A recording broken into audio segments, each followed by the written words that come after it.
पिछले भाग में आपने सुना कैसे श्री चैतन्य महाप्रभु ने संन्यास ग्रहण करके अपने समस्त सांसारिक संबंधों का त्याग कर दिया। माता शची की आंखों में आंसू थे। विष्णुप्रिया का हृदय विरह से भर गया। लेकिन महाप्रभु का एक ही उद्देश्य था, भगवान के प्रेम को पूरे संसार तक पहुंचाना।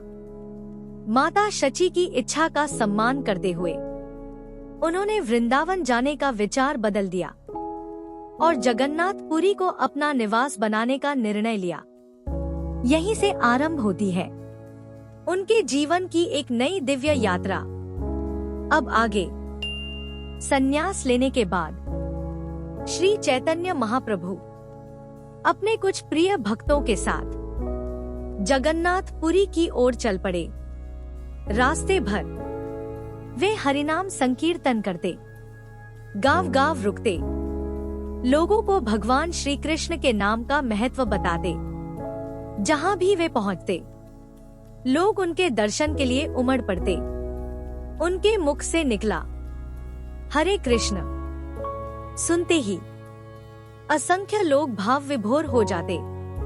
कई लोग पहली बार भगवान के नाम का ऐसा मधुर रस अनुभव कर रहे थे।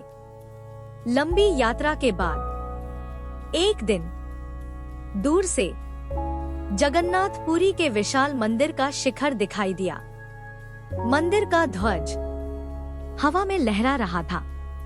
महाप्रभु ने जैसे ही उस शिखर के दर्शन किए, उनकी आंखों से अश्रुधारा बह निकली। वे बार बार कहने लगे, मेरे प्रभु, मैं आ गया हूँ। उनके चरण स्वतः ही मंदिर की ओर दौड़ पड़े।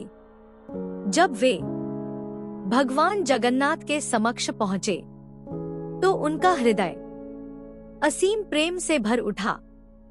परंपरागत गौड़ीय वैष्णव कथाओं के अनुसार भगवान जगन्नाथ के दर्शन करते ही वे गहन प्रेम भाव में विभोर होकर भूमि पर गिर पड़े।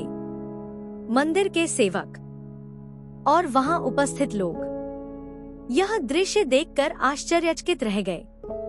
उन्हें लगा कोई साधु मूर्छित हो गया है।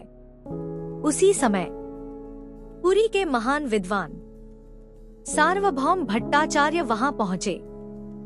उन्होंने महाप्रभु के तेजस्वी स्वरूप को देखा और उन्हें अपने घर ले गए। कुछ समय बाद जब महाप्रभु को चेतना लौटी तो उन्होंने केवल एक ही शब्द कहा, जगन्नाथ। सार्वभौम भट्टाचार्य उस समय के महान दार्शनिक थे। उन्होंने सोचा, यह युवा सन्यासी अभी बहुत छोटा है, इसे वेदांत का गहन ज्ञान देना चाहिए। कई दिनों तक वे महाप्रभु को वेदांत का उपदेश देते रहे। महाप्रभु शांत भाव से सब सुनते रहे। एक दिन भट्टाचार्य ने पूछा, क्या तुम्हें कुछ समझ में आया?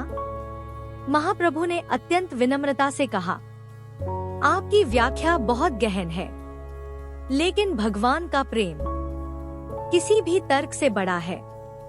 इसके बाद उन्होंने वेदांत का ऐसा सरल और भक्तिपूर्ण अर्थ समझाया कि स्वयं सार्वभौम भट्टाचार्य आश्चर्यचकित रह गए।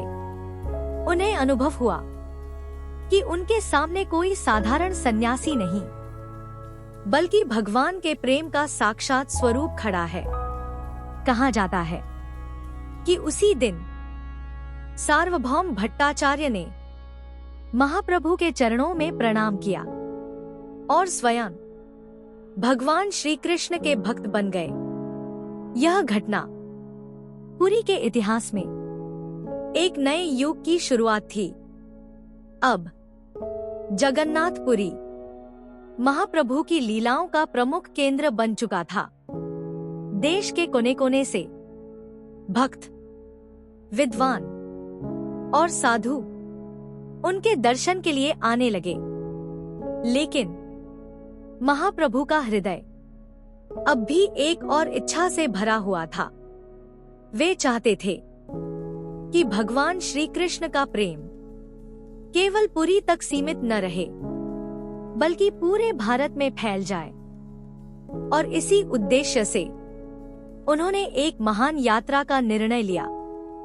कई दिनों तक वे महाप्रभु को वेदांत का उपदेश देते रहे।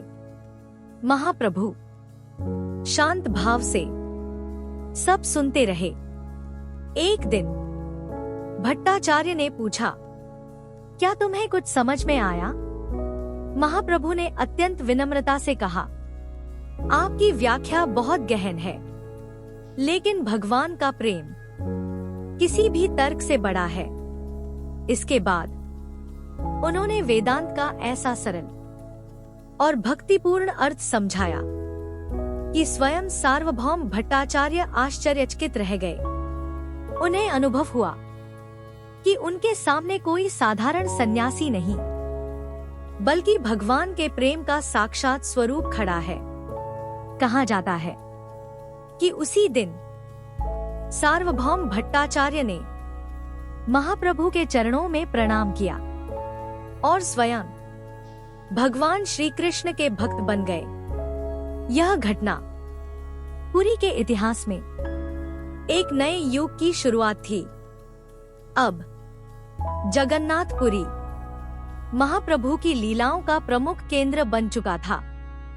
देश के कोने कोने से भक्त, विद्वान और साधु उनके दर्शन के लिए आने लगे। लेकिन महाप्रभु का हृदय अब भी एक और इच्छा से भरा हुआ था। वे चाहते थे कि भगवान श्री कृष्ण का प्रेम केवल पुरी तक सीमित न रहे, बल्कि पूरे भारत में फैल जाए। और इसी उद्देश्य से उन्होंने एक महान यात्रा का निर्णय लिया। क्यों निकले श्री चैतन्य महाप्रभु पूरे दक्षिण भारत की पदयात्रा पर? किन किन संतों से हुई उनकी भेंट और कैसे हरिनाम का संदेश देश के कोने कोने तक पहुंचा? जानिए अगले भाग में the messenger of divine love. यदि यह कथा आपको पसंद आ रही है तो वीडियो को लाइक करें, शेयर करें और ऐसी ही दिव्य ऑडियो स्टोरीज के लिए चैनल को सब्सक्राइब करना न भूलें। तब तक हरे कृष्ण कृष्ण कृष्ण हरे हरे, हरे राम राम राम हरे हरे, हरि बोल।